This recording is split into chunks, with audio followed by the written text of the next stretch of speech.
That's the bottom line, because Stone Cold said so. Know your role and shut your mouth, you jabroni. Float game for the win. Tyrese, the terror. Don't you open your mouth about that. You talk them through the Rolex wearing, diamond ring wearing, kid stealing, wheeling dealing, limousine life, jet flying, son of a gun. Taylor's gone. Jonathan Taylor. Goodbye, touchdown, Indy. Not a game. We talking about practice. I'm never taking a back seat to anybody and don't plan on starting now. Woo! IU America. They got a football team now. Pretty simple. I win. Google me. But there's no doubt about it, yeah. You mean Gene Okerlund. You know that I'm the cream of the crop. Now, from the Hard Truth Studios, here's Jim Coyle. Hello, everybody. Welcome aboard to the Hard Truth Distilling Company Studios. Another edition of Indiana Sports Beat Radio coming to you here on this Monday. Joined right off the bat by Greg Rakestraw from the ISC Sports Network. Tons to talk about today. We'll get to all of it. Greg, starting off with them, we can talk about everything. He had a busy weekend as well, going backwards with the Colts, high school sports, and all kinds of things on your docket, brother. How was your weekend? My weekend was busy as per usual. I had craziness on Friday night. I had the very much talked about Danville-Brebeuf game. That was the game of the state in the opening week of the tournament. And then obviously let's talk about from Colts and Texans yesterday afternoon. Some good, but obviously not enough to pick up a victory down in South Texas. Yeah, daggone it. They've had a lot of divisional games already this early in the year, man, what a close one they had yesterday. They're coming off of back-to-back wins, and it looked like they were going to make it 3 in a row with a very important one over Houston, but it just wasn't to be as they go down 23-20, like you said. Running game was there. Defense was there. Quarterback play was not. Now, were there some drops by receivers? Yes. Tyler Goodson dropped a touchdown pass late in the game. I thought the Texans defenders made some good plays on balls that were thrown early in the game.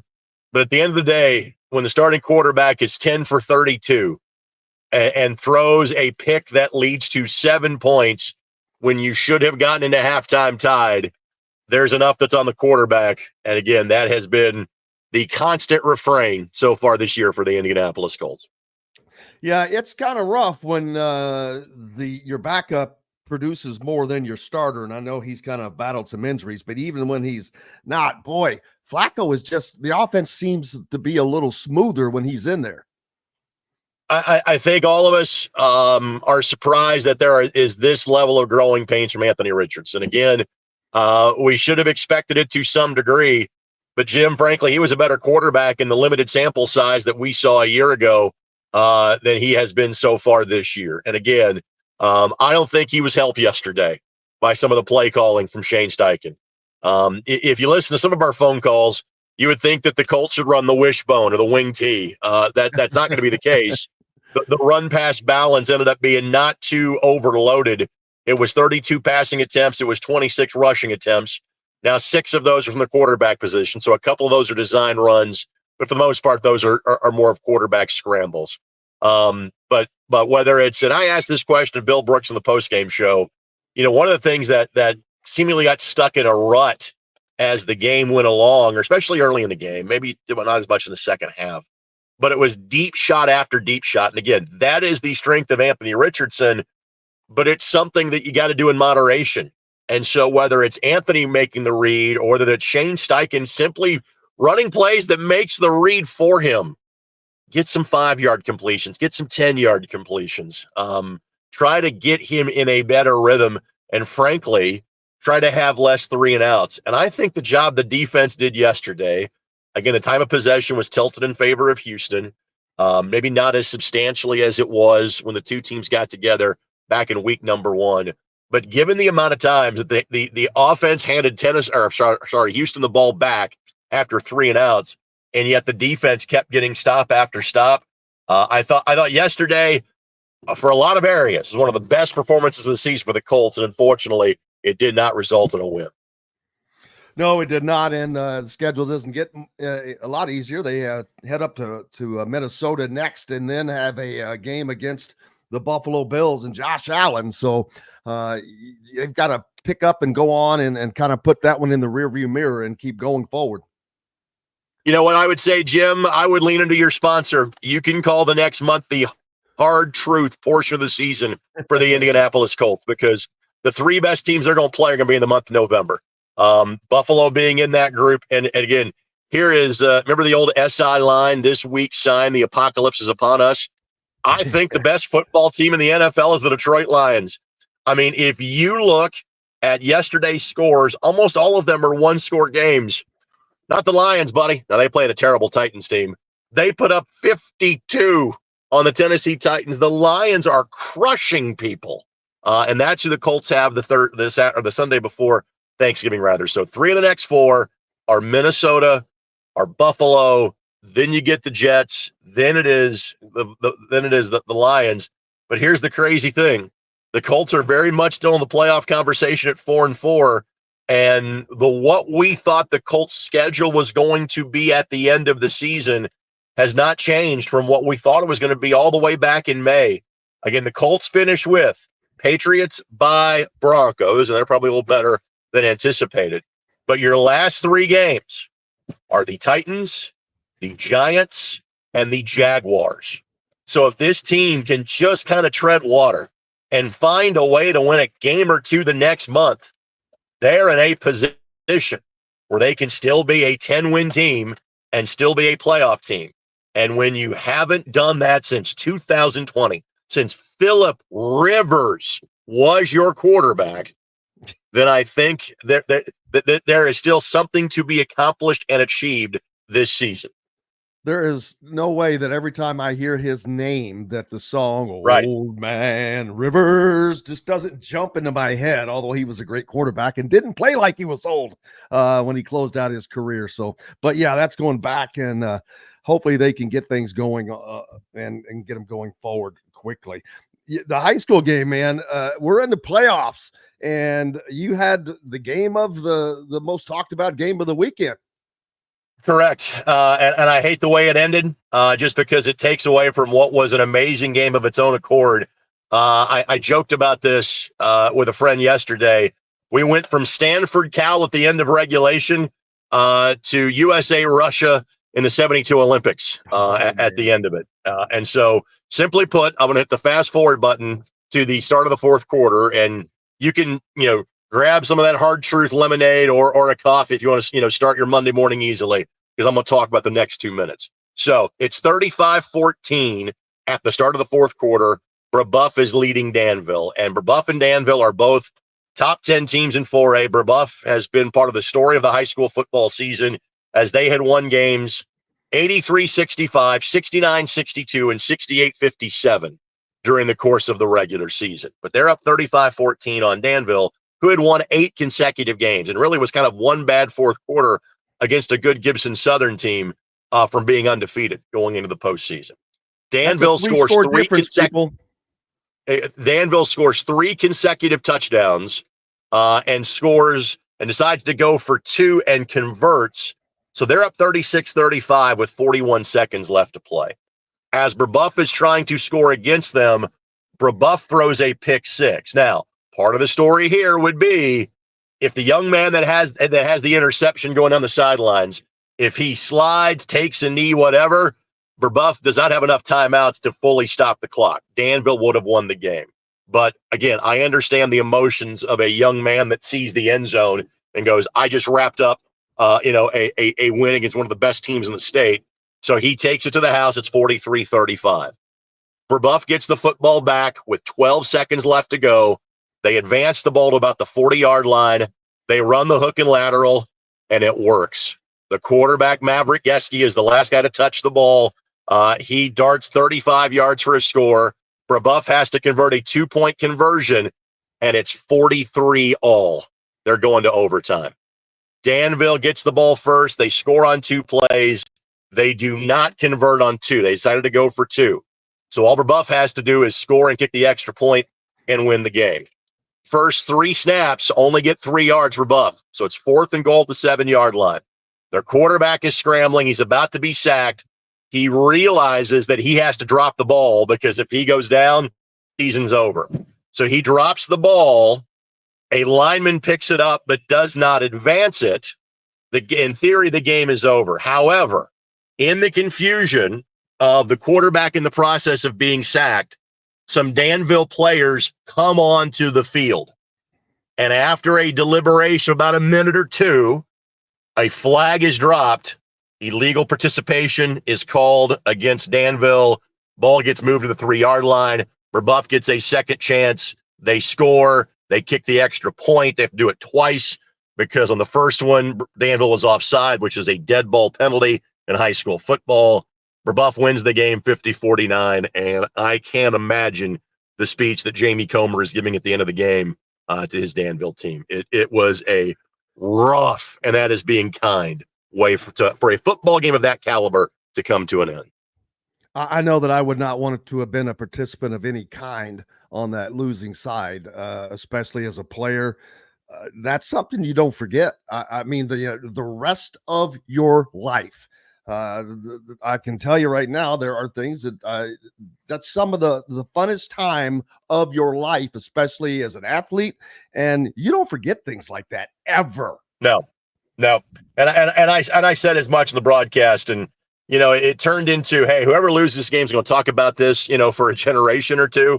And I basically said, the town of Danville will never get over that game.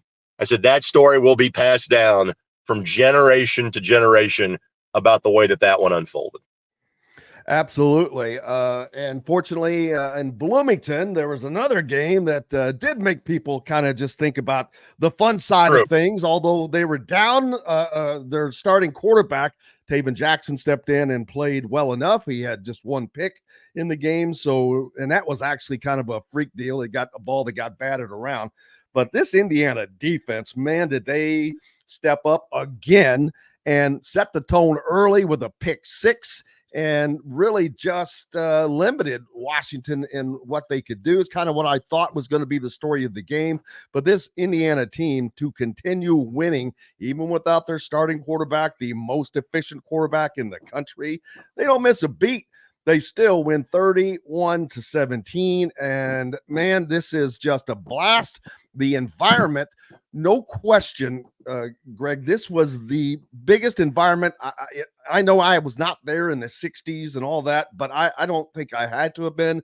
The environment could not come close to what it's been like for Indiana football. When you bring in Big Noon Kickoff, followed by College Game Day, and all that they did with that, with Lee Corso and all the surrounding things, it was just off of the chain. And again, the timing in life is everything. But the fact that Lee is still part of the show, and obviously Lee, has ties to Florida State, as you well know, has ties to University of Louisville. But his longest tenure as a head coach was at Indiana University. And was it an overly successful tenure? No, because there's not been that many of them. But at least you have the 79 Holiday Bowl that you can kind of point to. Pat McAfee is now a part of College Game Day. And Pat is an adopted Hoosier. And so that adds to the environment. I love the fact that College Game Day is really kind of seeking out places to go that they don't go on a regular basis or haven't been before. Like having it at Berkeley, a few weeks ago, having it in Bloomington. And again, good on Reese Davis for saying, yeah, we were here before, but that was on a Thursday night. That is not this. And obviously, Hoosier Nation showed up and showed out. And so I am so happy. And Jim, I'm sure you can think of this. We all can, of people that are legitimately Indiana football fans, not IU fans, specifically Indiana football fans, because Jim, we are the generation. It doesn't compute to those that are much younger than us, because it's not as much the case now. But say in the late 80s, early 90s, it was not uncommon to see your friend switch from wearing his Notre Dame football shirt in the fall to his Lord is my shepherd, but Bob Knight is my basketball coach hat in the winter, because their favorite teams were Notre Dame in the fall and IU in the winter. People, even with the success that Bill Mallory had, they weren't huge Indiana football fans. They are now. And so for all of those combinations of factors to kind of click into place, for Kurt Cignetti to have this magical first season, it was a wonderful celebration of Hoosierdom on Saturday morning. And thank goodness the team continues to rise to the occasion. So there's not a yeah, but. There's not a yeah, but of, man, college game day was great. Wish you would have won the game. Nah, Indiana gets to enjoy all of it, and I am absolutely here for it. Absolutely. And I do want to give a shout out to ESPN's College Game Day, because I had said multiple times, forget about it, people. They're not coming. They're not a partner with the Big Ten. And so their big game at night is not going to be a game of theirs. So I didn't think that they would come. I'll be honest with you. And I was completely wrong. So I've got to give a big shout out and mea culpa there. I do think that the Lee Corso thing was huge. Indiana celebrating the 1979 Holiday Bowl win, the first bowl win ever in Indiana history. Pat McAfee has led the charge. He loves what's going on. He loves Cignetti. He loves, of course, he's a football guy, and he loves to see this going on right down the road. His wife is a Hoosier. His father-in-law, as he mentioned, just recently passed away, was a gigantic IU fan. So there's a lot of IU people at ESPN in addition to Fox, but this is advertising and promotion that you just can't buy. You can't afford to buy this. That was a 3-hour commercial for Indiana University in Bloomington, Greg. Very well said. And that's a friend of mine has written a book, basically called The Cinderella Effect. And this is usually reserved for those, upstart teams that make the Final Four, as to how a university cashes in. And obviously Butler is the biggest example of that, of how their 15 minutes of fame have turned into 15 years, how they turned, back-to-back national championship game appearances into being in the Big East. And maybe the basketball product has slipped a little bit the last handful of years, but they're still a member of one of the top 5 or 6 conferences when it comes to college athletics, and obviously the top one that does not sponsor football. We don't think about that in terms of Indiana University because of the size and scope of the university. But absolutely, that is a massive boost in terms of recruitment of students, not necessarily student athletes, doesn't hurt there either, but the general student population. And I can tell you this, probably there were some fundraising deals that were closed on Saturday as well. So the rising tide lifts all ships. That was the case on Saturday and beyond because of what this football team has accomplished so far this year. Absolutely. What is up next for you? So what's up next for me is more high school football. So I will have Lawrence Central and Lawrence North, a great rivalry game in week number 1 of the 6A football playoffs. And because of Brownsburg losing in week number 9, LN, who has only won 1 sectional in the last 34 years, they are number 1 in the state in 6A. And so they'll have that rivalry game coming up on Friday night. I'll have the soccer state finals coming up on Saturday evening. There are 6 championship games being played at Carroll Stadium on Friday and Saturday. I'll have the last 2. And then the Indy 11 are a playoff team, and they are at home on Sunday as they take on Rhode Island FC. And once that game is over with, I'll go do post-game show duty for the Indianapolis Colts, who are playing now on Sunday Night Football against the Minnesota Vikings. So just my standard weekend, Jim, that's coming up in about 4 or 5 days. I hear you, brother. It is a busy, busy time, and you are one of the busiest people in the state. We appreciate you, brother. And I'm sorry that our paths did not cross last week. My schedule done got blowed up, as we would say back home. So thanks for your grace, and look forward to being back with you next week. It is always our pleasure and joy to have you, brother. Thank you so much, as always. Greg Rakestraw from the ISC Sports Network. Make sure you're giving him a follow and keeping up with all the content from the ISC Sports Network. We've got lots more coming up from the Hard Truth Distilling Company studios on this Monday. The man, Don Fischer, the voice of the Hoosiers, joins us next. And what a weekend he had as he called the Indiana football win over Washington, and then followed by Indiana's win in Tennessee and Knoxville over the Vols yesterday, 66-62. We've got a ton to talk about today. Back with it and more right after this break from the Hard Truth Distilling Company studios.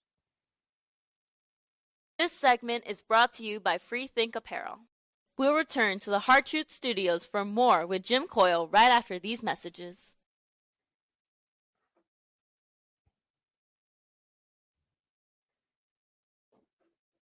All right.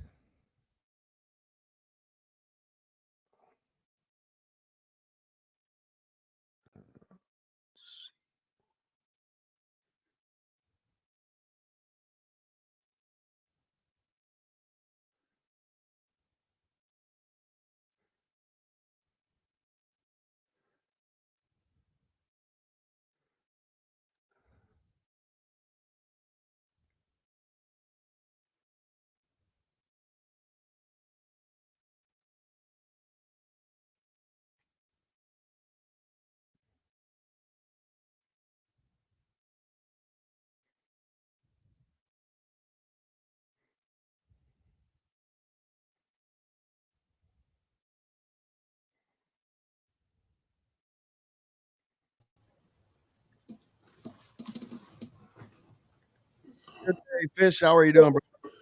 Good. How are you doing, Jim? I cannot complain.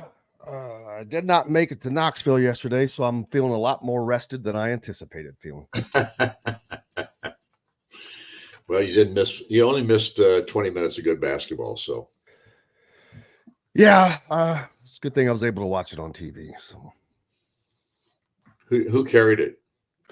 it was on like ESPN SEC plus minus divided by one of those screwy deals. Yeah.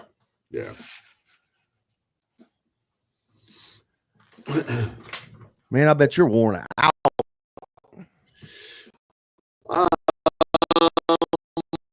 I'm not. I had a good night's sleep. I got home here at a decent hour because we flew with the team back, but I had to get up early on Sunday morning to get there and all that kind of stuff. So, anyway, it worked out. We're fine. Yeah, hopefully you won't have to do that next weekend. So, well, I don't know. The interesting thing is that we played Marion on Friday night. I don't know if I'm going to be able to do the game because I don't know if I can get to. I can get to Michigan State by driving. We can after the basketball game. We could obviously drive up there or get up early on Saturday morning. But I hate getting up that early because it just wears you out the next day. And I don't know if we got a private plane available or not. It doesn't look very good right now. So we'll have to wait and see how it's going to play out. I may just go out with a football team and let Austin do the basketball game. It's not like we're playing Tennessee again. We'll be playing Marion. let's see. All right. There we go. All right. Here we go. Welcome back to the Hard Truth Distilling Company Studios. This segment is brought to you by The Ugly Grouper.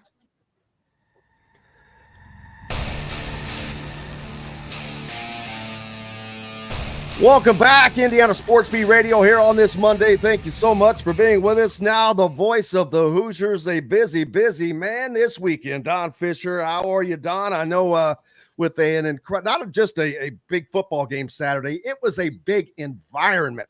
And you add that to the basketball game on Sunday, just a ton of travel, all that went into leading up to the football game last week. There was that in and of itself was just a lot of energy and very, very busy. I know it's hard on you like it is the rest of us, but it helps when you're calling winners, brother.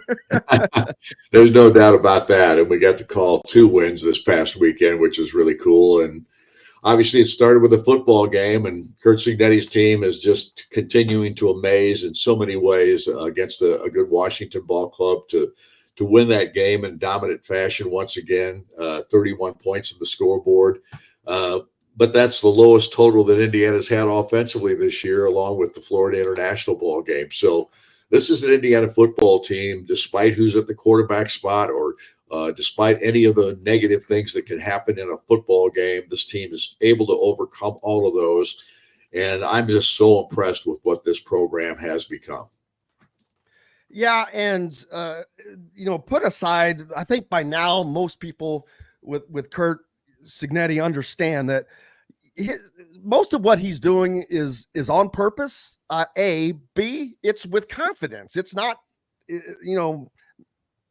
everyone outside can think of the cockiness or whatever, but one of the ways he reminds me of Bob Knight is he's doing this stuff on purpose. And then talking to a lot of former players, they'll say, if you go back and look at the game face and all that stuff Knight did during when the tournament was to take the attention off of the players so they were more relaxed. And I think Cignetti has done a great job of this because he's having to manage all of these incredible expectations that are now coming from the fans, from the media, and there's no way, it's human nature that doesn't sink into the players if it's not caught and managed. And I'll tell you, that may be the thing he's done the best job at, is keeping these guys grounded. And because they're playing every week with that same chip on their shoulder and putting out the same performance Saturday after Saturday.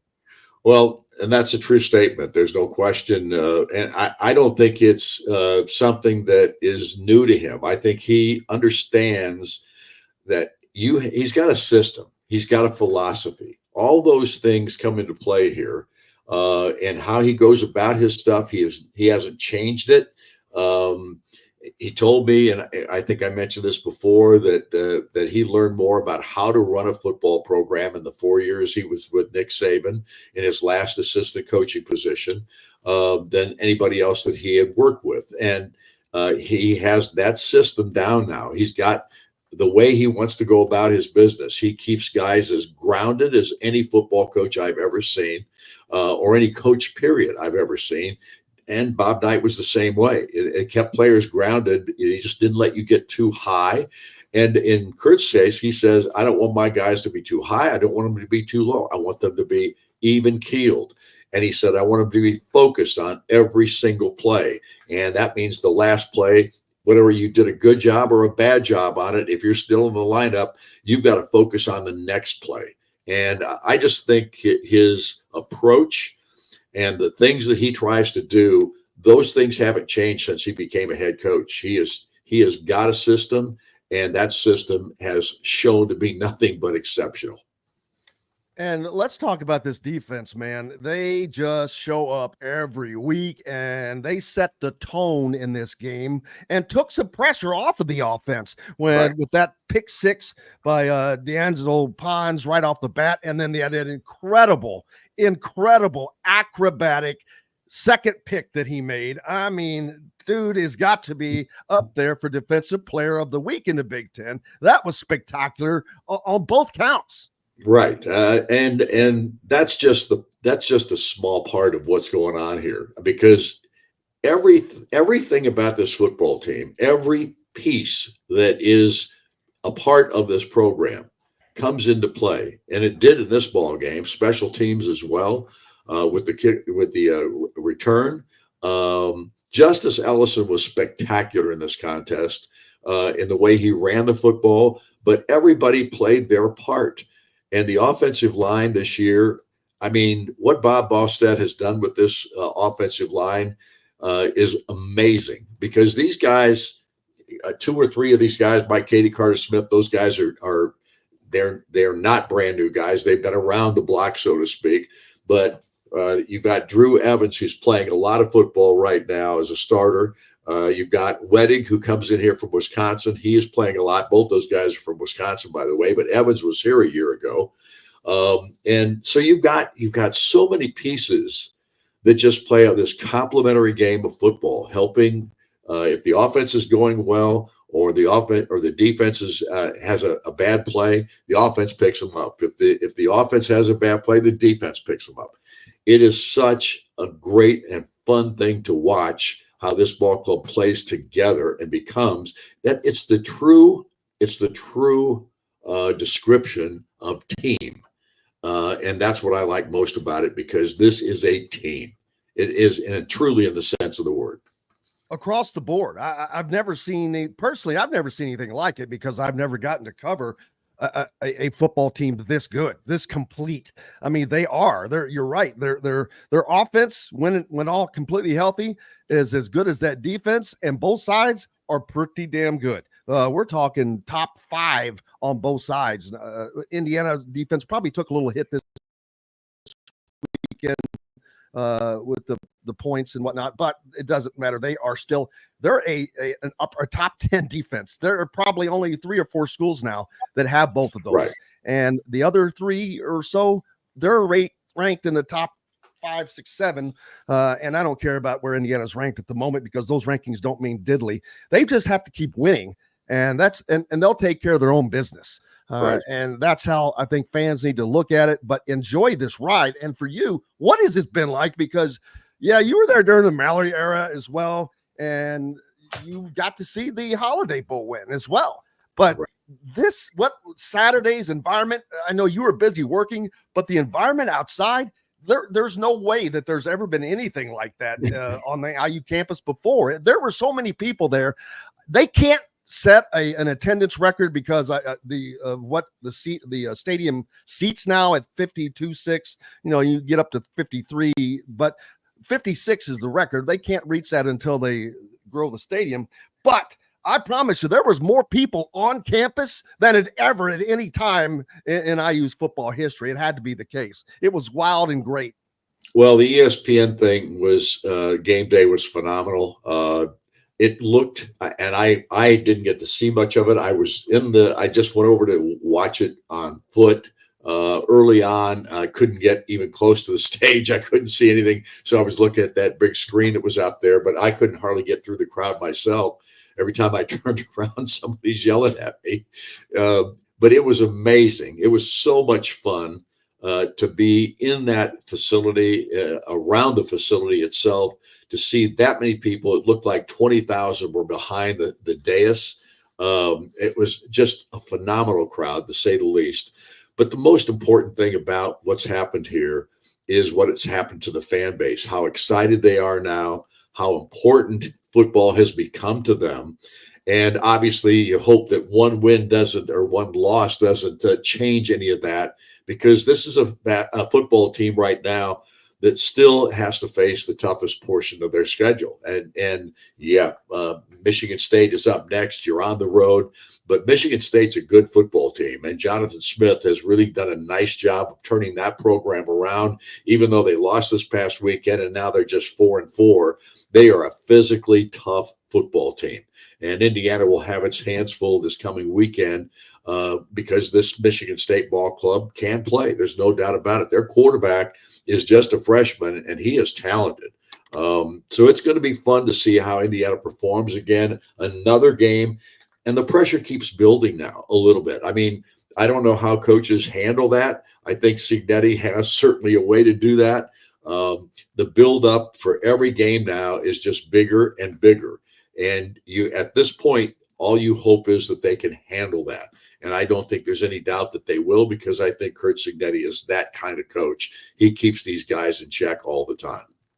Absolutely. IU basketball with although it was not a real, doesn't count, it matters to a lot of people. Yesterday, they go down to Knoxville, take on the 12th ranked Tennessee Volunteers, come away with a 66-62 road win. That is just huge. That's got to be a gigantic confidence boost for the team, the fans, everything. I don't think there's any doubt about that. The one thing, the one guy that really impressed, I think, yesterday was Miles Rice. I think this kid came in here. He was highly touted, of course, from Washington State. He was the player of the year in the Pac-12, was a freshman player of the year, I should say. And he performed. I mean, this guy played, I think, 31 minutes or so, something like that, 31-20. He was 7 of 14 on the field, 20 points in the ball game, 4 assists, no turnovers, and played against their point guard, who was one of the really key guys in the SEC, one of the best players in the SEC at the point guard spot, Zakai Ziegler. Held him to 2 of 10 in the shooting department. This guy is talented, and he gives Indiana something they haven't had for a while, a guy that you could count on. And here's the other thing. Malik Renew had 21 in the game. He led the scoring. He had 8 rebounds. But here's what I liked about Malik. Malik in this ball game, I think, played as hard as he has at any point last season or the year before. I think he's in the best shape of his life. And I think he has become a leader on this basketball team. I love what I'm seeing from Malik Renew. The other guys that performed yesterday, Ballo, I think, did a great job on the boards. Obviously, he played 32 minutes in the game. That's the most minutes he's probably played in a while. Yes. And I'm sure he was tired at the end of it, but I thought he did a nice job. And the other thing Mike Woodson did yesterday, he played different lineups. He played a small lineup on several occasions. He played Ballo and Renew together at times.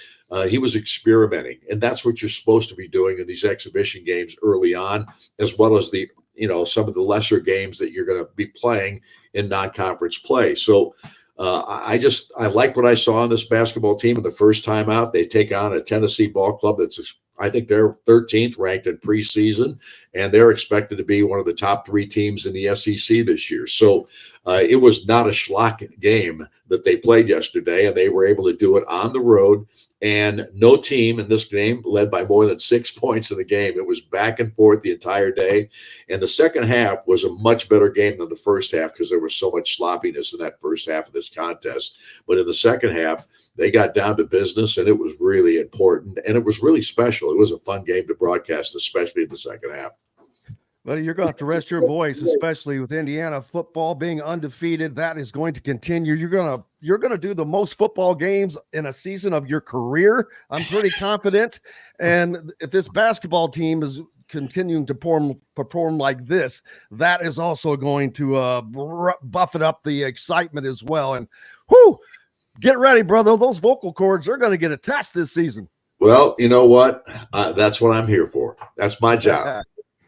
And everybody loves it. Don Fischer, the voice of the Hoosiers. Don, we'll see you later on at the presser. Thank you so much, brother. Get some rest. Thank you. See ya. You betcha. The voice of Indiana.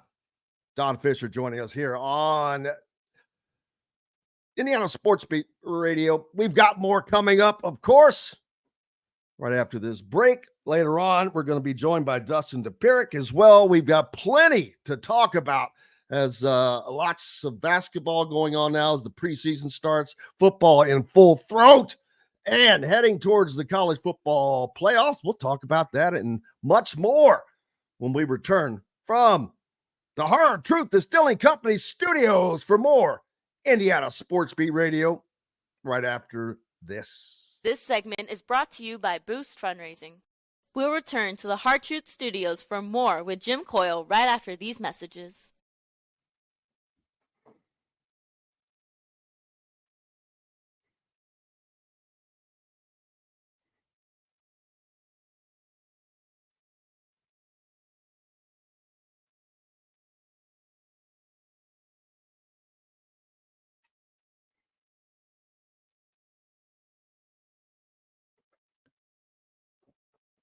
Hello, people. Nope. Yup.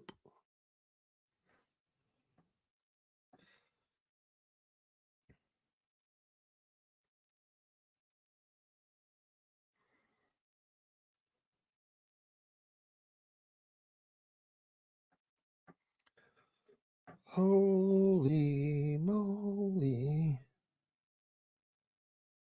Let's see here.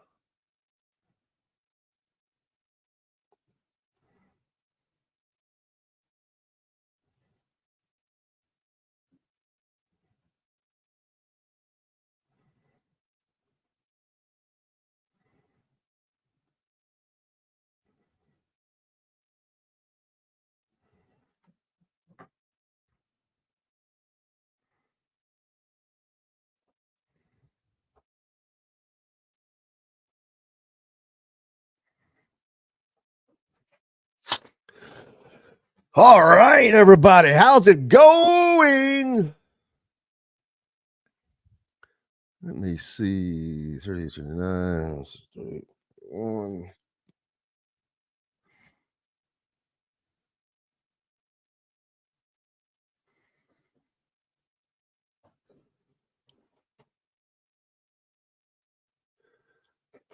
Oh, comments.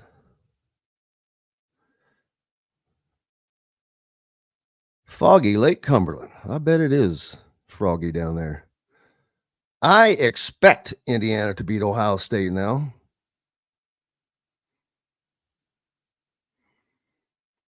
I don't think that he's interested in leaving. We can talk about that.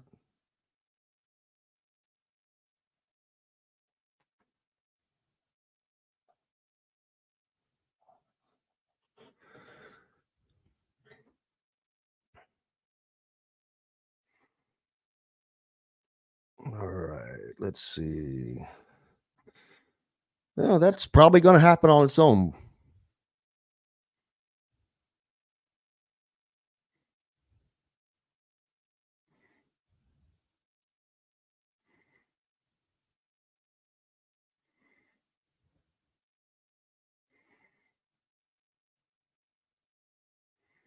Welcome back to the Hard Truth Distilling Company studios. This segment is brought to you by the Fresh Fork in Bloomington. Distilling Company studios on this Monday. Indiana Sports Beat Radio. I'm Jim Coyle. Thanks a lot for joining us. We appreciate it. Plenty to get to. Looking forward to talking to Dustin Dopirak when he joins us in a little bit. But, of course, over the weekend, big weekend, not only on the Indiana campus, but for the Hoosiers in the Big Two of football and men's basketball. Big wins. Of course, the basketball win was it was called a scrimmage, exhibition, whatever you want to call it. Doesn't matter. Everybody looks at it as a game and gives and a way to gauge where their team is. Now, I was a little surprised to see Umar Ballo play 32 minutes in that game yesterday, and especially with that playing that much, only picking up 6 points. He did pull down 11 rebounds, but I didn't expect to see him play that much. All 5 starters played over 30 minutes in the game. So that either gives you a taste of what to expect or not. It's the first exhibition. It's the first view at them. So I don't know how much to put into that right now. I'm not going to put much into it until we see going forward, but wouldn't surprise me because that would be kind of similar to what we've seen leading up to now. But Miles Rice, 20 points, 7 of 14 shooting, like Don said, was 0 for 3 behind the from deep, but 6 of 8 at the free throw line, couple of rebounds, 4 assists, only 3 fouls, picking up the biggest defensive assignment. And he did an absolutely tremendous job on Ziegler from Tennessee, who wound up with 13 points, but 7 of those came at the free throw line. He was 2 of 10 from the field. So, and Indiana did a pretty daggone job. Tennessee was only 30% shooting overall. Now, Indiana's 3-point shooting, not so great. And even their field goal shooting wasn't great. They were 25 of 60, 41%, 4 of 19 behind the 3-point line for 21%. I believe they started the contest 0 for 8 from deep. Again, on the road, first game out. Hopefully they get that going. But you'll take a road win over the 12th ranked team in the country all day, every day, and twice on Sunday as this game was played. The end of the game, Indiana clamped down Tennessee, 1 field goal in their last 11 attempts, none in the final almost 4 minutes of play.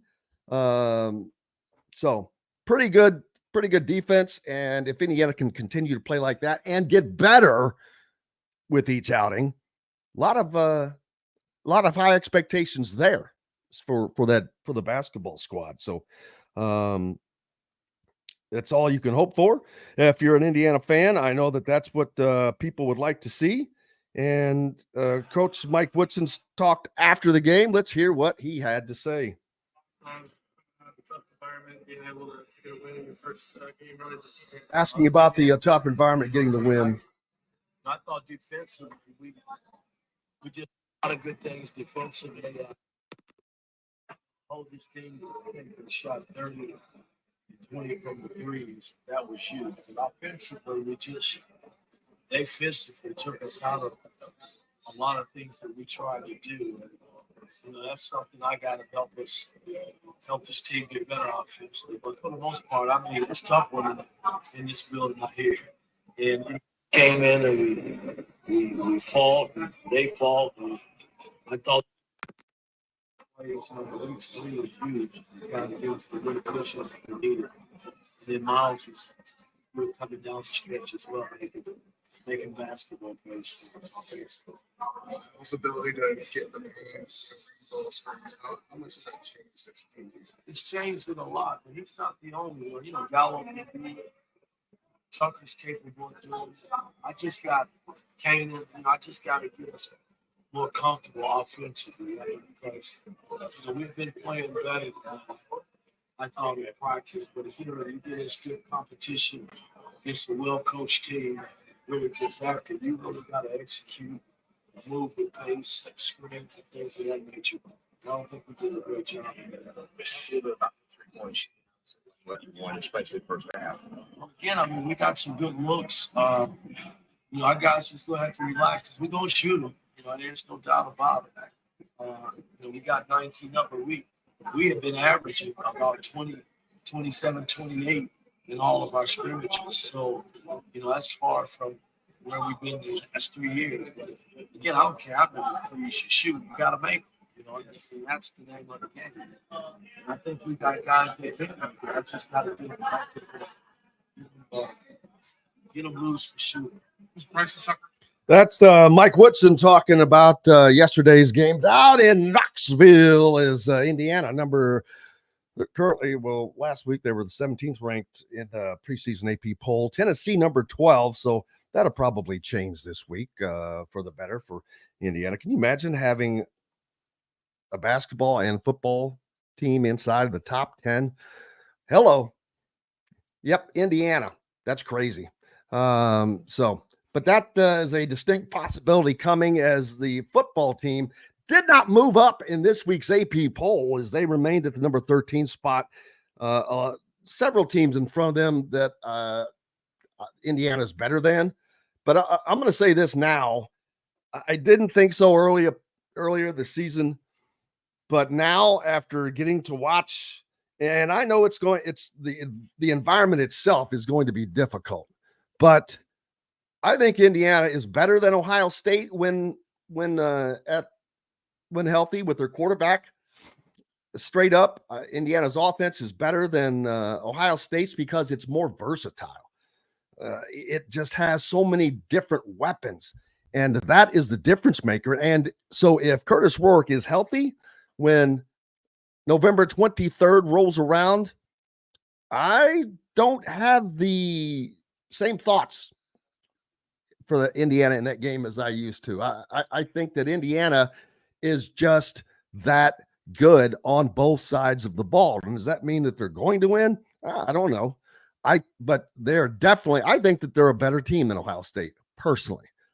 But now, coming up on the schedule, you've got Ohio State taking on a Penn State team who is still undefeated after they go up to Wisconsin and get a big win for them.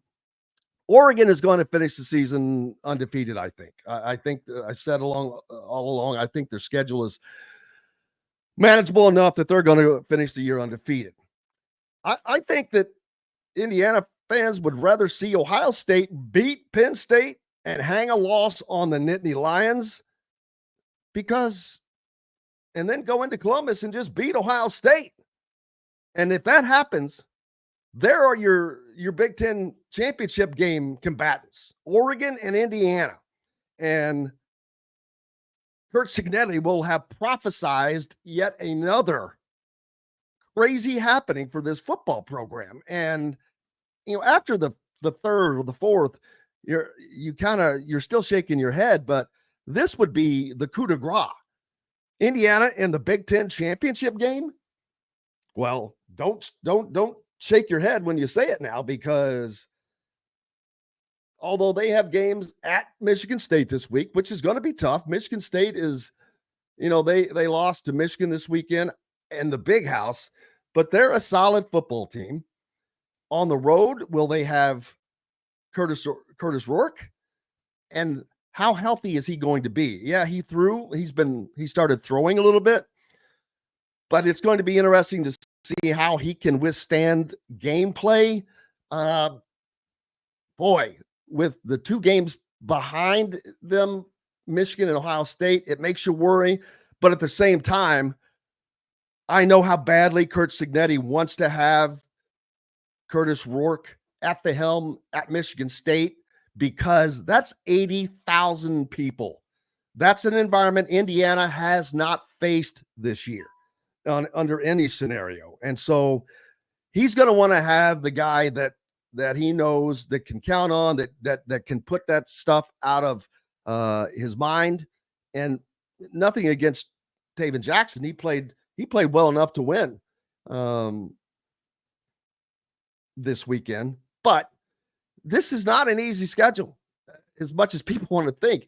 You're going on the road in the Big Ten to Michigan State. Like I said, with 80,000 people, it's a tough environment. They're not a rollover team.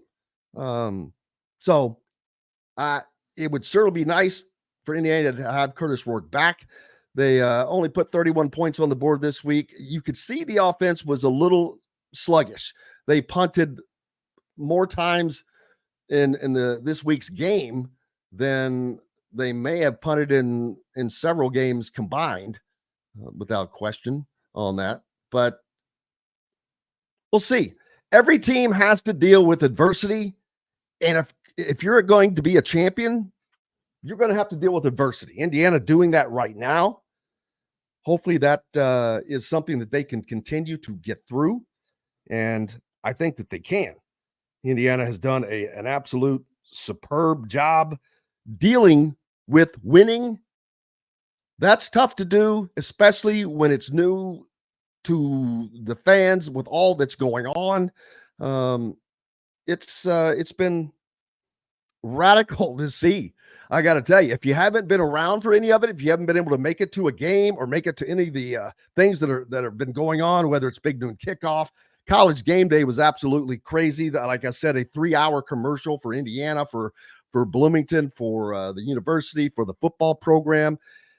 You had Nick Saban, Lee Corso, Pat McAfee, Herb Street. You had all those guys here, and all the talk about Indiana football, it's real. It is absolutely real, and it's going to continue to roll. Now, they tied the 67 Rose Bowl team with an 8-0 start. That is the best start in the history of the program. If they win next week in Michigan State, this team sets its own record. Curt Cignetti has already tied the Big Ten. He is the only coach from a school not named Michigan or Ohio State to start a season 8-0 in his initial season. He can continue just to add to that.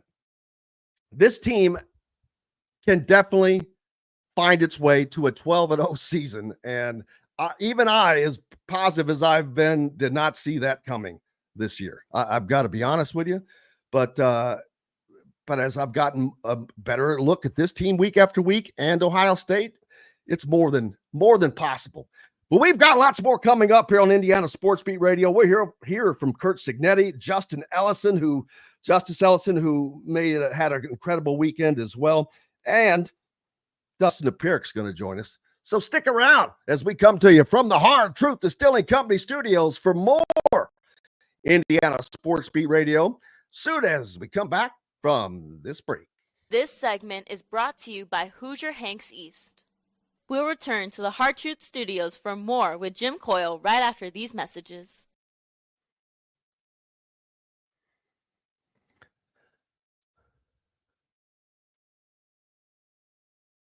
All right, then.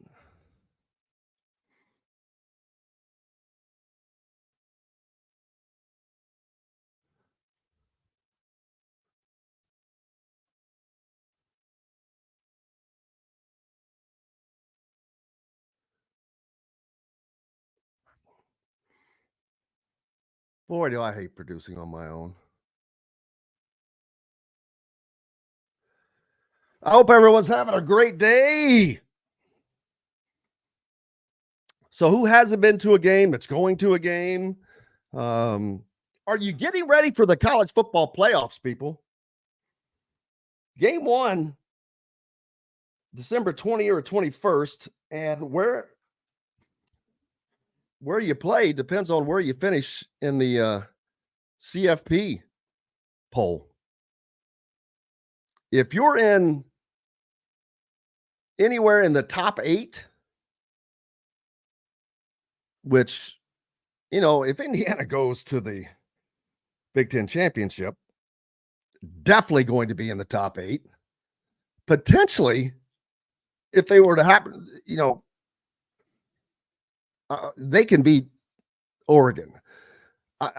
Oregon is number 1 in the country, but they're not a juggernaut. I don't think. I think they're a good football team. I think they should have lost to Ohio State. I think Indiana's better than Ohio State. So, with all things being equal, I mean, it's crazy on what we could see this season end. So it's very difficult to predict. I know it has screwed up my December plans. I can tell you that. And man, you want to talk about a crossover for basketball? It's going to be nuts. Be right back. BRB.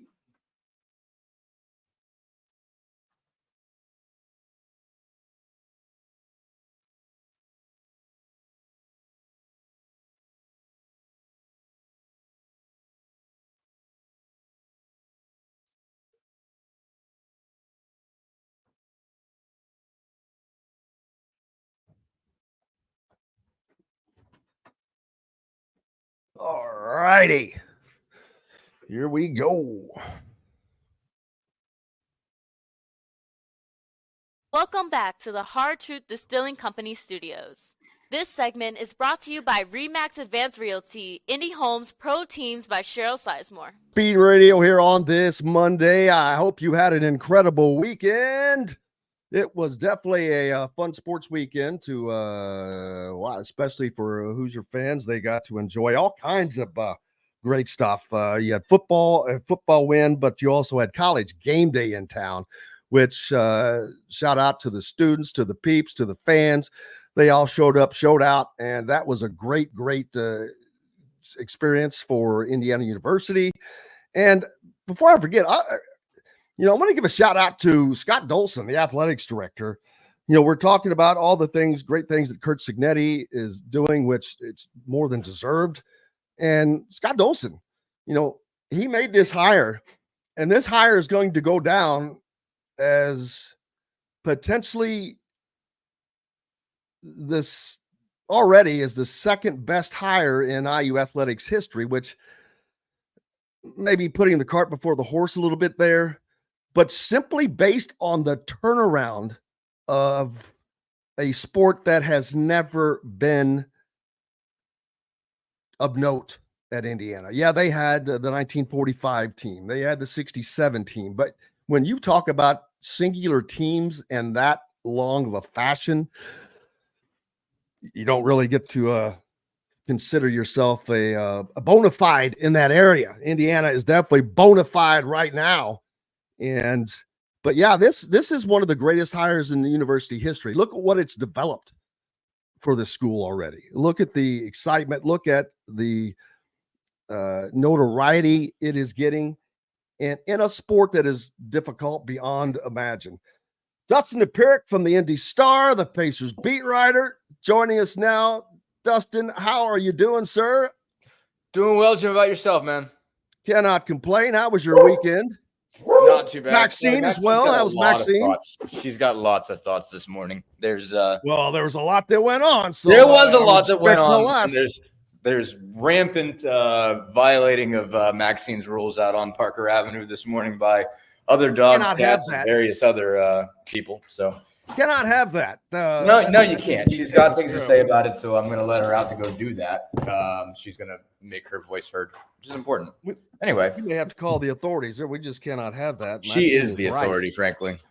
Well, you got that right. That's a good one. How was your weekend? I know that busy. It's gotten busy now. Just for the things that you enjoy to watch, but now your job is kicked in full force as well. Sure, yeah. No, I mean, it was New York over the weekend. Well, Friday night, and then I was staying in New Jersey. Saw a lot of people from Indiana in Secaucus because it was Notre Dame Navy at the Meadowlands on Saturday. So a lot of people. A lot of Irish fans hanging out at the Secaucus, New Jersey train station. So, but yeah, got back, saw a little bit of the World Series on Saturday, and obviously caught a good bit of IU Washington in the airport on Saturday. So, got a sense of that one. Obviously, then the Pacers again on Sunday in the home opener lost that one in pretty heartbreaking fashion. Basically, rough afternoon for Tyrese Halliburton. Basically went to the line, was chance to tie it in overtime. He did hit a 3 to force overtime, had a chance to tie it in overtime, and missed a free throw and had to miss the second one on purpose, and that didn't work out so well. Beginning the process of running around, but lots of stuff going on. Obviously, it's a super fun time of year to watch sports where you've got, the NBA started, NFL and college football, some real games, and obviously a pretty epic World Series going on here. Yeah, it's just everything hitting at once, man, and basketball hitting with the NBA. Like I said, the Pacers already underway with their regular season. Indiana men's basketball down in Tennessee for a charity exhibition.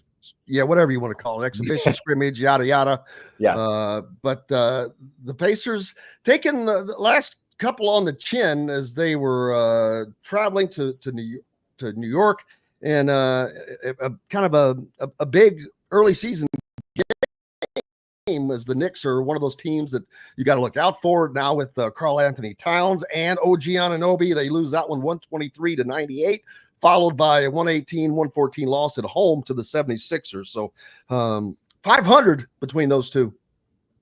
Yeah, under 500, 1-2 now. Beat Detroit and lost those two.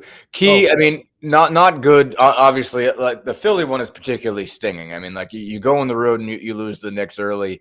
You can live with that. You don't like the performance. They got just beat up, especially in the middle two quarters. Outscored 70-40. Didn't defend super well. Had a hard time moving the basket. I mean, really had a bad time shooting the ball. 3 of 30 from 3 is pretty brutal. But that's not all of it. I mean, they did rebound particularly well. They did defend particularly well in that one. But you think there's a good chance. Obviously, you can go back and lose in the Garden. Obviously, I mean they. You knew they were going to get a motivated Knicks team, obviously, because they just beat him Game 7 in May up there.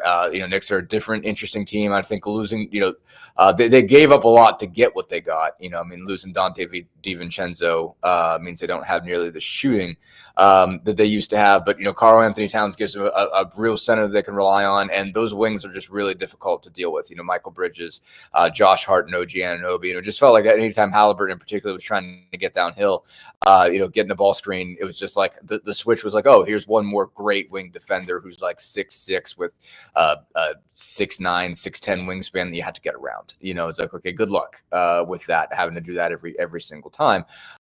So if you lose that game, that's rough. But getting beat by Philly is killer when they don't have Paul George or Joel Embiid. I mean, this is your chance to get them. They got beat.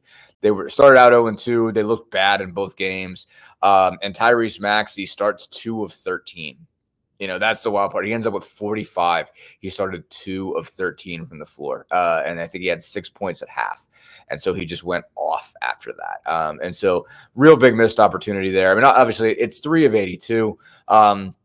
So if you're a Pacers fan, you don't want to get too freaked out, but you definitely missed an opportunity, and that's one that's going to sting. I mean, again, last year there were 3 games that separated, seed 2 and seed 7, and so this is when you're going to look back, and that's one you should have had. You absolutely should have had. It's a gift. It was a gift to be able to play them without Paul George and Joel Embiid. It was a gift when you're down 2 with 5 seconds to go, and Caleb Barton forgets either that it's a 2-point game or that the Pacers are in the bonus, and Halliburton drives around him and he hugs him. Like the obvious tell of an intentional foul. And then he looks around and he's like, oh, wait, we're not. Oh, no. Oh, that's bad. And you put that guy, again, Halliburton's an 85% career free throw shooter. You put him at the line, you're thinking, well, that was just really dumb. And he misses the first one, and it's killer. If you're the Pacers, basically, to get that kind of gift and squander it is rough, because it's they really front loaded the schedule. Obviously, when you get good, they put you on TV more, and the Pacers are on TV more, and so they're getting a lot of front-loaded games here in October as the NBA tries to sort of like grab its piece of the marketing pie here, when it's got to fight for a lot else, again, versus football, versus the World Series, etc. Just trying to get some games on that would drive some attention, and they play a lot of good teams. I mean, that was the first night of a back-to-back there in Orlando tonight. I'm not out there, but they play a really, really good Magic team tonight, and then they come back home and they get the defending champion Celtics, and then they go on the road and they get New Orleans and Dallas, and neither one of those is an easy game. They come back and they play Orlando again. They go Charlotte on the road, and then I think they come back at home for the Knicks, and then they go back to Orlando. So they're playing. I mean, basically, I think Charlotte's the only non-playoff team that they catch in this entire period between now and like November 17th, somewhere in that range. So it's tough. It's a brutal beginning here for the Pacers. And so, I mean, again, 1-2 is 1-2. I mean, like, again, you don't want to get too overly excited about it. And I've seen them lose games they're not supposed to lose before and get it together. So, you don't want to, again, overreact. But you can't say anything that's happened so far is good. Again, it was big for them to win against Detroit, but, they didn't look dominant against Detroit either. And so really you haven't seen, even going back to preseason, you haven't seen a stretch where they've really looked like themselves yet. No, and that's, it's early. So that's the good thing, is you can still work to find your groove. But like you said, they're playing some of these teams that are important early. Teams like the Knicks that they just played, teams like the Celtics that are coming up, the 76ers. They need to be competitive and winning some of these games. And so it's going to be setting the tone is being set right now. Yeah, it could be rocky, and they've got to pull it together pretty fast. Again, I mean, they could really use, even if they don't win tonight, they need a performance that they can be proud of. I mean, it's going to be tough to go on the road and beat Orlando the way that they're playing. Orlando's a very tough defensive team. Orlando is basically the photo negative of the Pacers. They're super young, but they are long, they are athletic, and they are really defensive oriented. I mean, they're just an okay offensive team, but it is hard to score on them because they just have a ton of dudes. I mean, like, you got, Ben Caro and like, you run Franz Wagner is, their small forward, and he's 6'10". Basically, I mean, they've in recent years they've run out lineups where like they're like 6'8" at the 2 guard. Yeah, I think he froze up. So we'll make sure that Dustin stays with us, because I think he may have froze up for a second, and make sure that we get him back. Plenty more coming here on Indiana Sports Beat Radio as the Celtics are coming into town. That's on this Wednesday. Tonight, the Pacers are in Orlando, like Dustin said, and they need to get things back in order and get things going to more of a winning side. And you're not going to win every game, especially NBA. It's an 82 game schedule.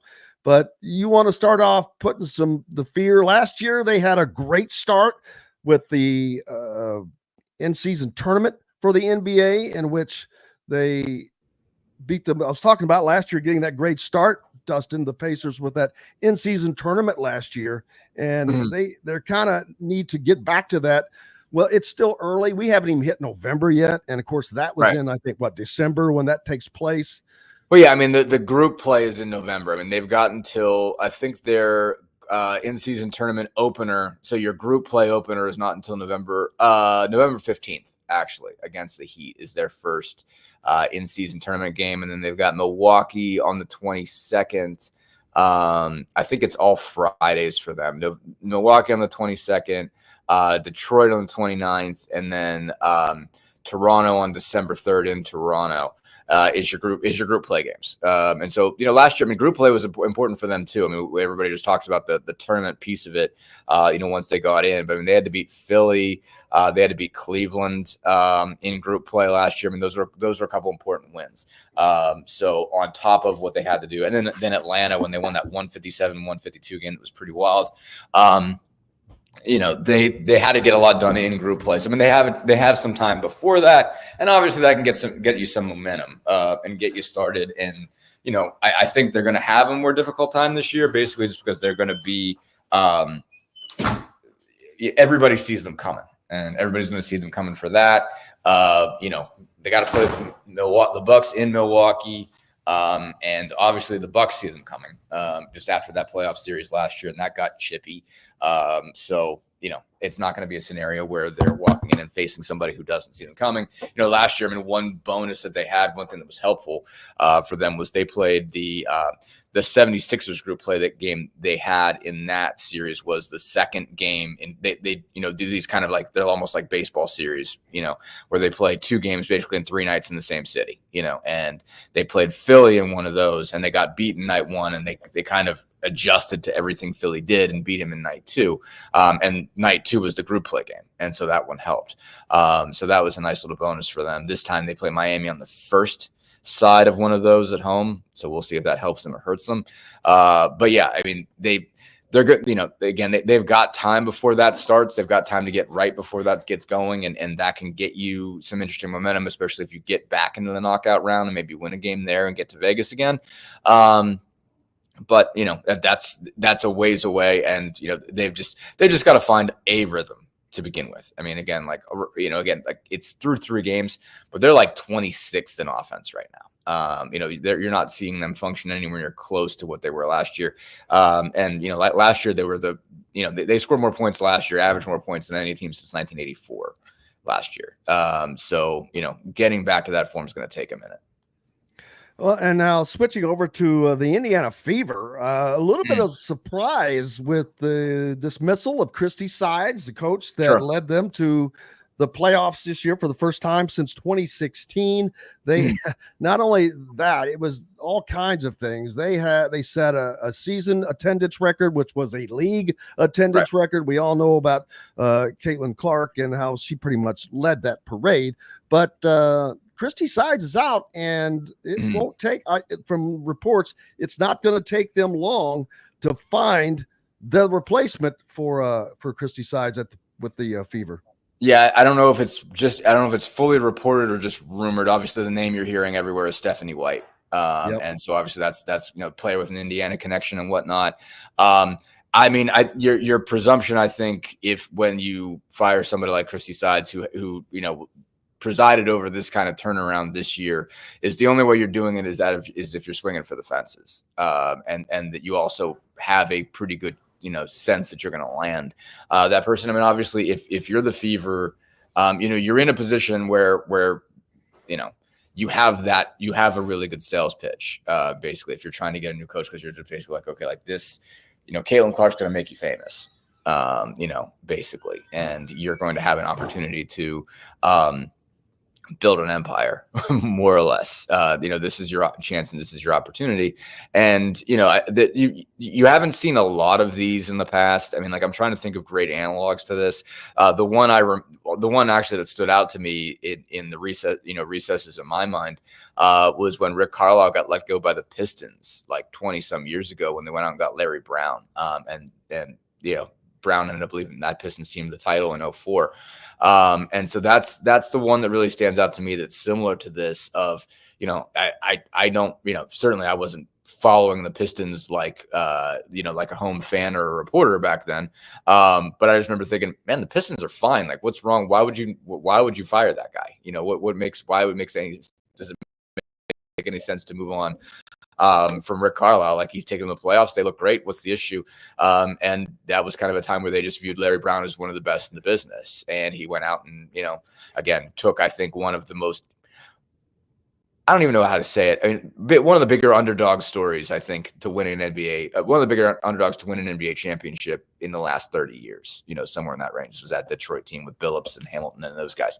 And so it's not exactly similar. Obviously it was a different league back then. It was a different style. But it really is saying you're trying to pair the best coach that you can find with the best player that you can find, and you're not really even evaluating the person who's previously there. Like, it's got just very little to do with Christy Sides. And I think she was a little, she tweeted out something about leaving it better than you found it yesterday. And she's got every right to be salty if she is. I think just considering how she was able to get that team together at the start of 1-8, it's not like Caitlin Clark walked in the door and she just rolled the ball out after that. There was a lot that she had to get done. And Clark started the year rough, man. I remember she was having more turnovers than anything. So it was not, it was a getting together kind of thing for the entire team. Right. Exactly. And you have to, there's a lot that has to, you could just say a lot of it is just an immensely talented player figuring it out, just getting to a higher level, having a while where you're just not sure what you're doing and then figuring it out. And yeah, I'm sure it had a lot to do with Caitlin Clark, but I mean, they defended well and they created pretty good chemistry, for all that was going on around them, for all that was all the time of having that kind of superstar player and everything that was going on in the Caitlin Clark discourse, which was nuts. They really played well together. I mean, there was some really sharp transition offense, some really sharp half-court offense. They got better on the defensive end. I mean, everybody sort of figured out what makes sense for their role. Kelsey Mitchell figured out a way to play within, this system and play off of Caitlin Clark.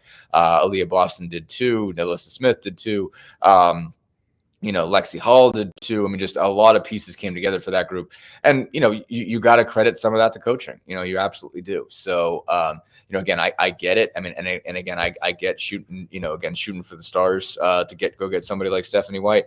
But it's tough if you're Christy Sides. You absolutely don't think to yourself, man, I messed this up. And you would hope that they got that across, to her basically. They were letting her go that hey, this isn't necessarily on you or anything you did wrong. It's just believing that, we got to really go for this here and go get somebody that's, again, had a lot of experience, basically done some winning elsewhere. She was coach of the year this past year. So, or not this past year, but in 2023. So she's obviously accomplished a lot, someone with Indiana ties. I get it if that's the direction that they go. But, again, it's just tough for someone like Christy Sides that really did a lot of good work with that team. And she'll probably pick up a job someplace. And Stephanie White has, like Dustin said, a long history with the team, successful history with the team, having players well finals before. Played for them for 4 years as well. So I think it's just about bringing everything together for this team right now while the iron's hot. And I get it. Sure. So, I don't have an issue with it. We've got Dustin Dopirak with us from the Indy Star. Lots more to talk about, including Indiana basketball and football as well when we come back to the Hard Truth Distilling Company studios with more with Dustin Dopirak right after this break. This segment is brought to you by The Ugly Grouper. We'll return to the Hard Truth Studios for more with Jim Coyle right after these messages. Oh, how was your weekend? Yeah, good. No, I mean, like I said, a lot of running around. Got back Saturday evening and then had Sunday opener, stuff like that, and had a get together with some friends on Saturday. I went to a get together with some friends on Saturday, so good stuff. Watched Dodgers Yankees. Well, the end of Dodgers Yankees game one in the Garden press room. The shock when Freddie was that the walk off? Yeah. Yes, it was. Yeah. No, the shock in the because obviously you're allowed to be, there are guys in there that are Yankees fans and they're allowed to be because they cover the Knicks or they cover the NBA or whatever. So it's not like I'm not suggesting that people were violating any kind of journalistic standards here, but there were Yankee fans in the press box that were absolutely stunned. That was a rough deal. I really felt for them because it's like I don't get putting Cortez in that situation, and Freeman just unloaded on that ball. Just unloaded. That was really something. Yes, he did. Let's see where it is. Why can I not recognize this stuff? There we go.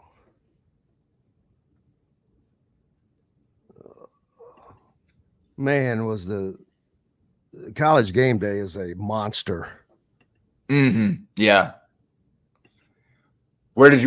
So I presume you went. Where did you just how do they work it for media? Like they credential you. They credential you and kind of keep herding you like cats. Kind of you can be here, you can be here, and it's always a constant movement of things because there's cameras going everywhere overhead. And then there's a spot on the back of the stage where they'll put you, which the only thing that will make that they need to elevate that because you're behind all the cameras and all this. It's like, dude, it'd be a great shot and photo if you were just elevated enough to get over that stuff. But there's no complaints. I mean, they treated us very, very well. That's good. That's nice. Did you get to talk to Kyle? No, I was gone by then. Plus, they moved inside the stadium for the last hour, which was a little different than how they normally do it. I'm not sure why they did that. Oh, that's right. They did do that. I don't know why they did for this particular game, but they did. So there was that. Interesting.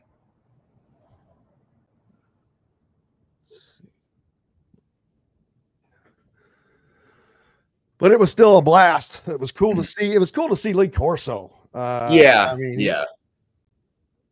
Rocking that sweater, man. I'm going to assume that's the same one that he wore because it sure looked like it. Sure did. Yeah. No, that was nice to see. I mean, he's like, I don't know how much more time he's got doing this thing. That was great. Getting him to Bloomington was a big deal, and I imagine that's probably a driving force behind it. Good. Welcome back to the Hard Truth Distilling Company studios. This segment is brought to you by Reynolds Family Dentistry in Sellersburg. Welcome back, Indiana Sports Beat Radio on this Monday. Thank you so much for being with us, no matter where and how you're listening. Jim Coyle with you, and joined by Dustin Dopirak from the Indy Star. He's the Pacers beat writer, but he's a Renaissance man. He knows it all, baby, because he's covered it all in his time. And this weekend, a huge weekend on the Indiana campus, Dustin. And I know how big that is for this school, for that program, because who would have thought College Game Day at an IU football game? Yeah. Even at the beginning of this season, I think that would have been a pipe dream.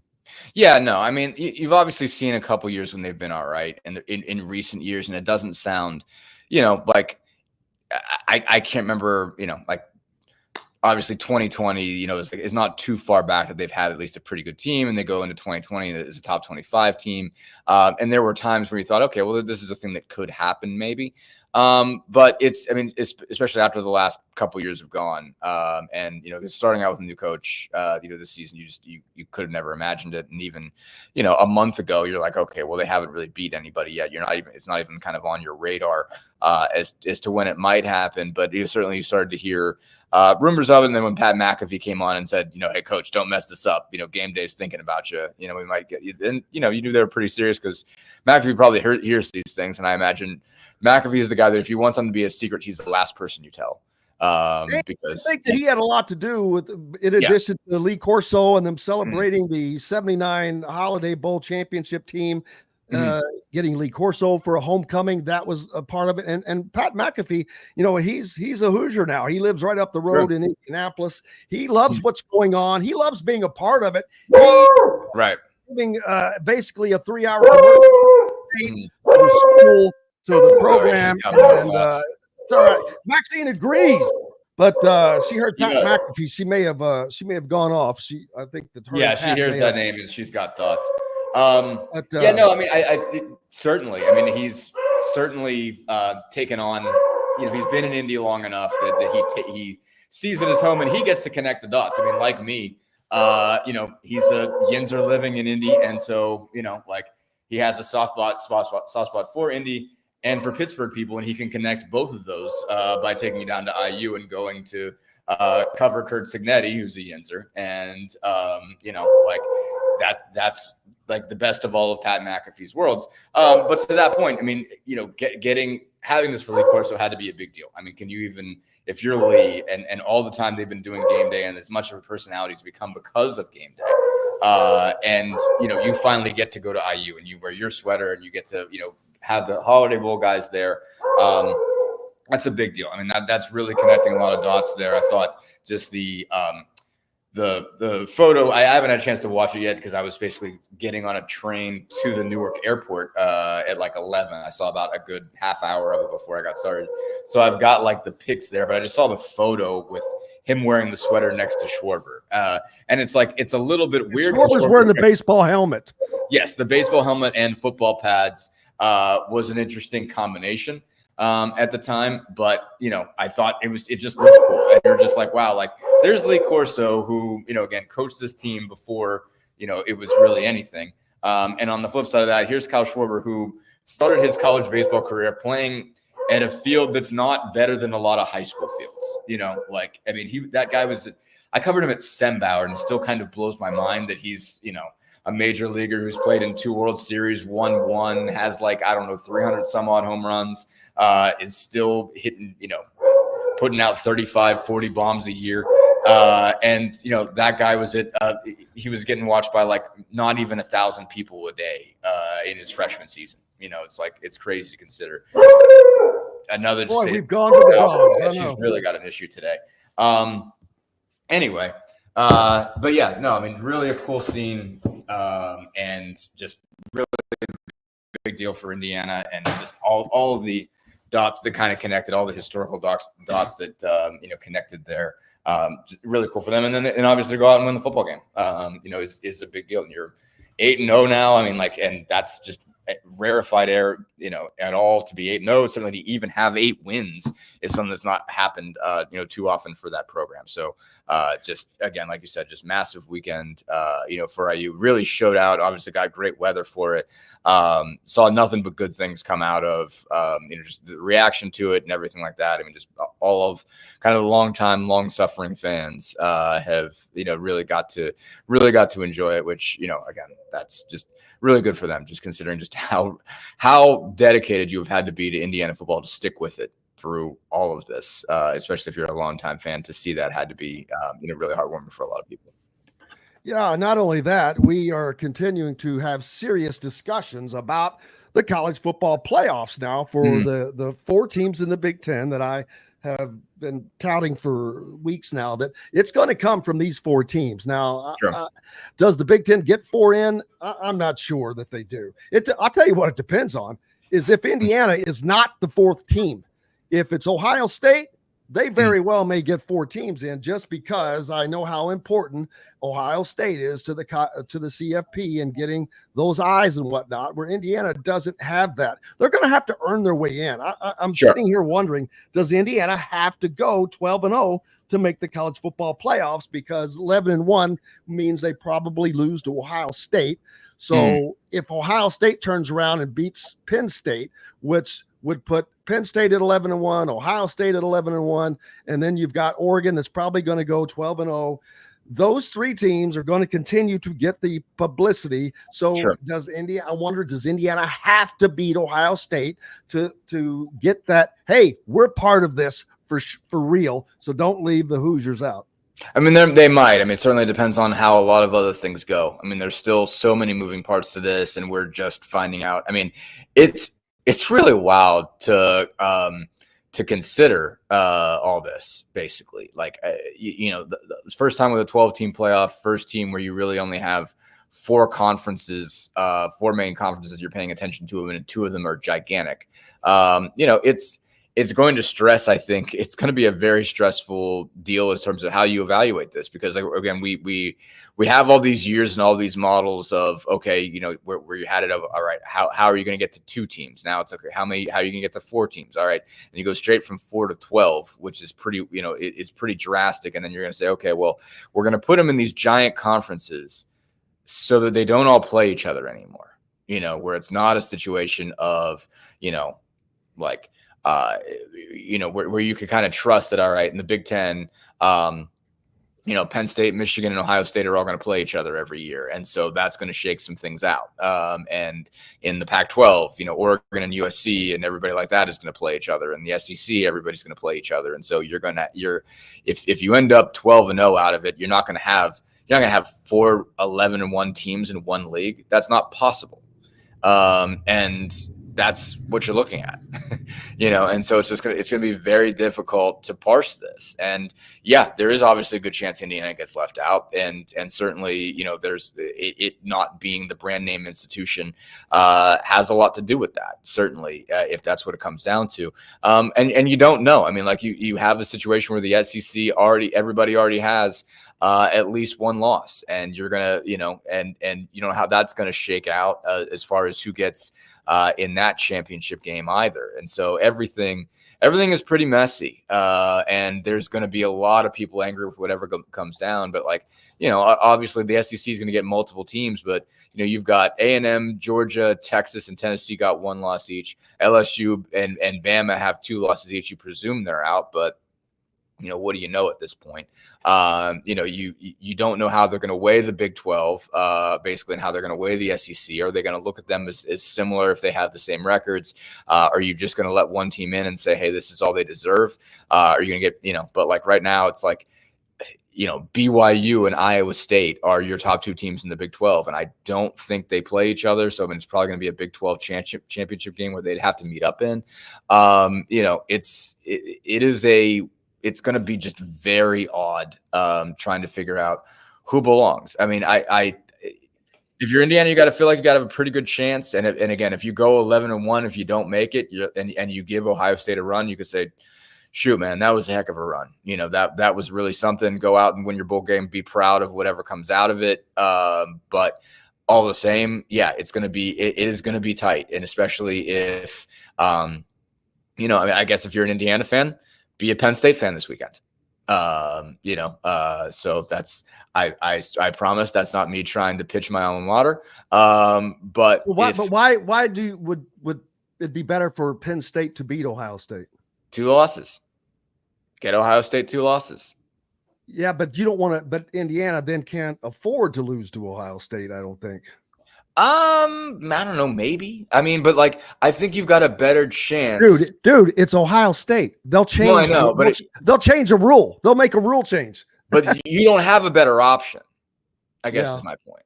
If your view is, I mean, obviously, if you're Indiana, go beat Ohio State and that solves your problem. But if you, if you're looking for a scenario where you need somebody to lose, if you're saying, okay, if all 4 of you are 11-1, if Penn State loses to Ohio State loses to if Penn State loses to Ohio State, Indiana loses to Ohio State, then again, Penn State's got 1 loss. And it's Ohio State. And they've also beat USC, Wisconsin. They've still got Washington left on the board. They beat Illinois. They beat West Virginia. If Penn State loses to Ohio State and Indiana loses to Ohio State, Penn State absolutely gets the benefit of the doubt there, right? So, but if Ohio State beats Penn State, they're going to have the advantage over Penn State. Obviously they're going to have the one-on-one advantage. And you've got Oregon undefeated. So basically, if Indiana doesn't beat Ohio State, and you're just going mano a mano with Penn State versus Indiana, Penn State's going to get the benefit of the doubt for having beaten, other, basically better teams. Basically, they're going to have a couple other names on that board they can point to and say that are better. Obviously, Indiana's going to get Nebraska that they can point to, and that's good, and Washington, and that's good. But I mean, Indiana, again, Penn State beating Illinois helps, beating USC helps. And being the brand name that is Penn State helps. So, I think your hope is I think maybe your best bet if you're Indiana is Penn State and Oregon go undefeated, and you give Ohio State a game, but they have 2 losses, and you hope somebody helps you out there. And again, you don't have any benefit there. I don't know. I guess that's the thing. I think if Penn State loses, Penn State will still get the benefit of the doubt. Well, just for I'm trying to find what is the greatest start by a coach in his tenure in Big Ten history. I know that Curt Cignetti is the only coach not from Michigan or Ohio State to do that, but he is the first coach in Division I football history to start a season 8-0 in back-to-back years at different schools. So that's really crazy. There's something for you. So that's really crazy. That's nuts. Yeah, no, it is. It is special. Like, again, I as I keep saying, I mean, like, obviously you have to change the mode by which you're evaluating, because it is different, like it is not the same because you have the portal, because you have COVID years. I mean, there are advantages when you're comparing them to, comparing coaches historically. But that doesn't mean it's not still amazing. There's other coaches trying to do this in this era and not being as successful at it. So, even when you're comparing apples to apples, it's pretty spectacular. When you're doing it historically, you're not, for a lot of coaches that have taken over, it's not apples to apples. Certainly if you were comparing him to, Kevin Wilson, it wasn't at all apples to apples, considering how different his tenure was when he took over. But it's still, even with what you're looking at, to be able to put this kind of team together and again, do it, it's a big, people are like, well, they got him from James Madison, all this stuff. But like, think about what you're saying there. Like, it's pretty wild that he's like, all right, like a team that not too long ago was, FCS. And I think it's, was still in a transition period where they couldn't play in a bowl game.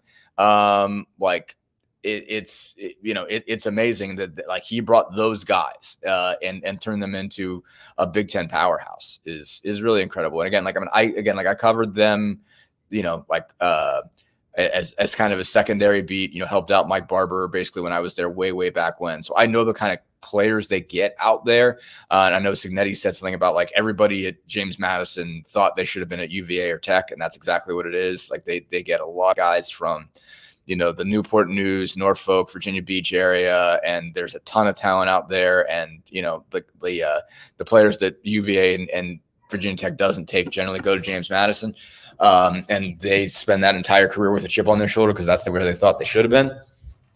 And so, I mean, like there are good players, and they've turned that into a really good program. But still, saying okay, it's one thing to say okay, you can go bring that group into the ACC and win 6 or 7 games or something like that. It's a whole different ballgame to go start out in the Big Ten 8-0 and put yourself in a position where you really believe you can win the playoff and you're hanging 56 on Nebraska. I mean, it's really special what he's done.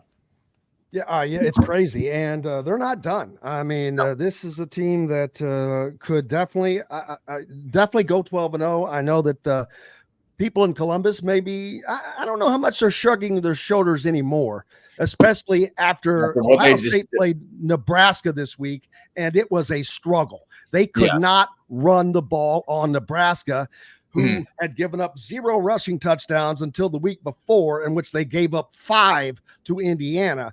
And then Indiana turns around and shuts them down. So I think that even Ohio State fans, they may not acknowledge it completely, but they are going to take this game extraordinarily seriously, as probably as serious as the game against Michigan. No, I mean, like More so. Michigan's Michigan, it's different, because just the rivalry and whatnot. But yeah, if you're Ohio State, I mean, as the team, if you're Ryan Day, I mean, I'm sure their fan base is like, that's Indiana, who cares? I mean, if you're Ryan Day and you're watching Indiana on film, you're like, oh boy, okay, yeah, that's real.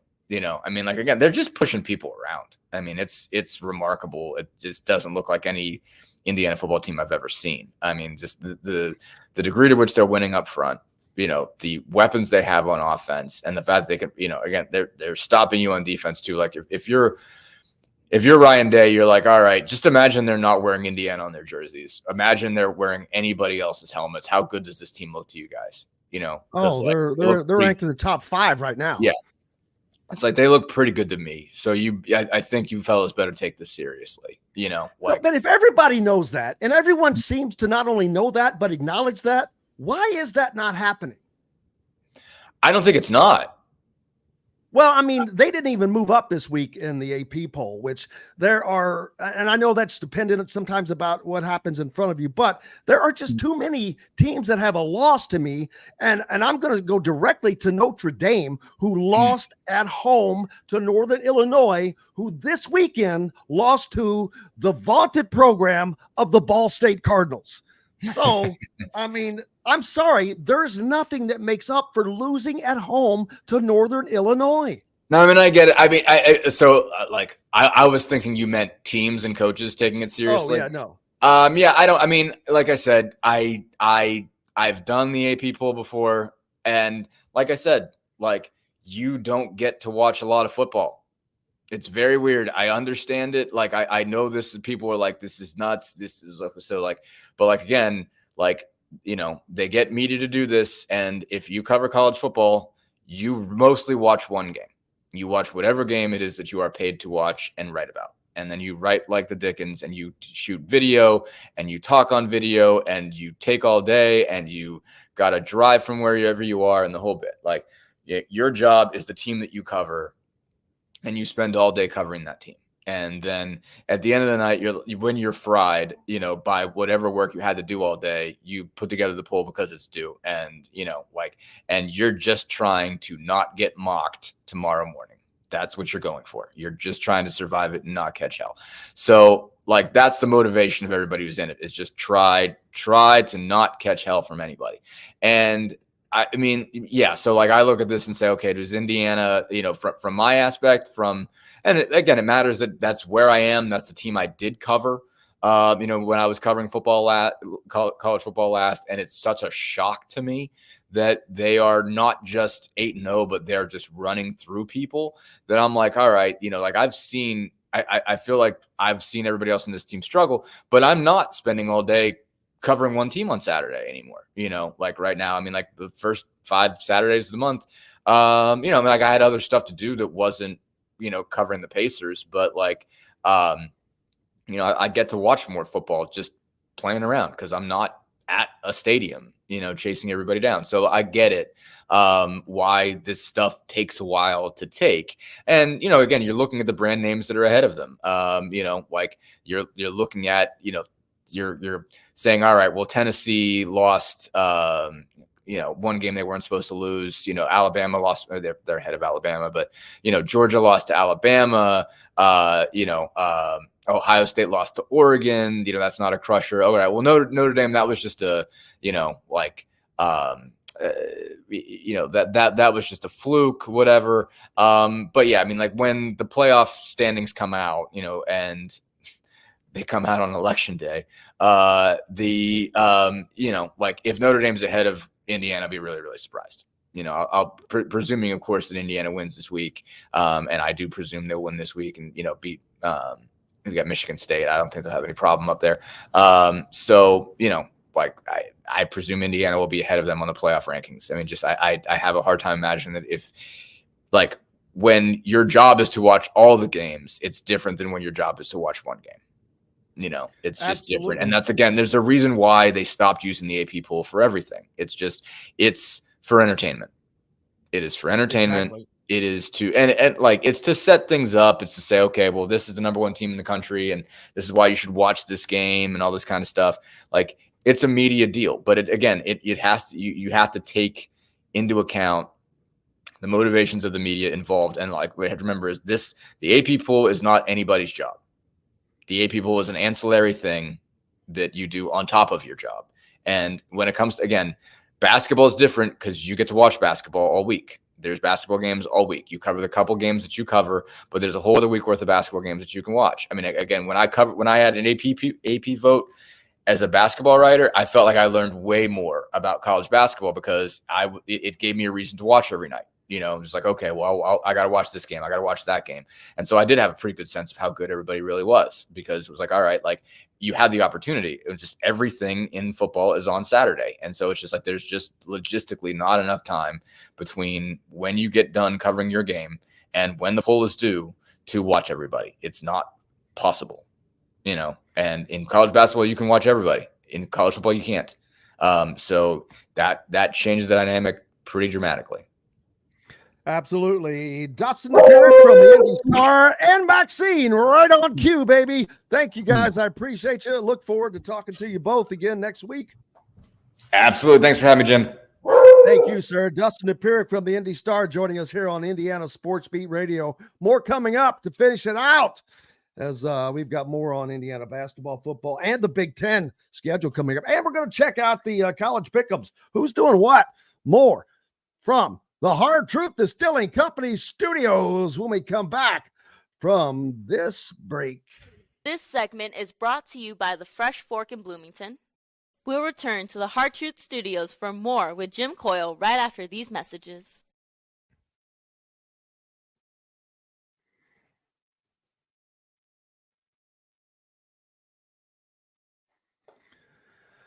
All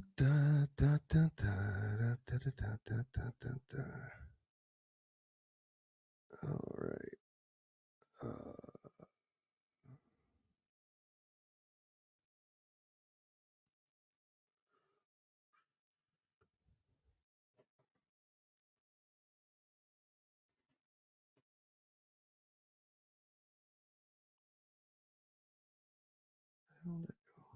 There we go.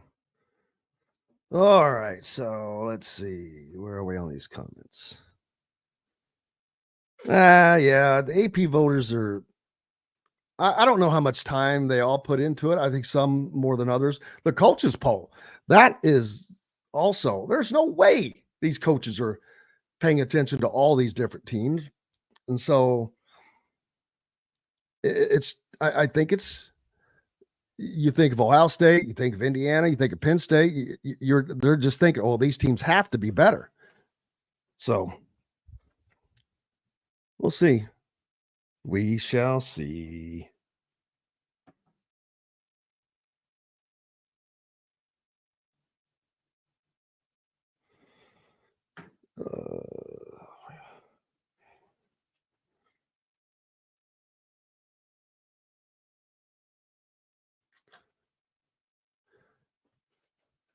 Coach Keeby, yeah, he's I agree with you, Brian. It's not looking good. That was just it's just a bad draft pick, man. Such a small sample size.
All right, here we go.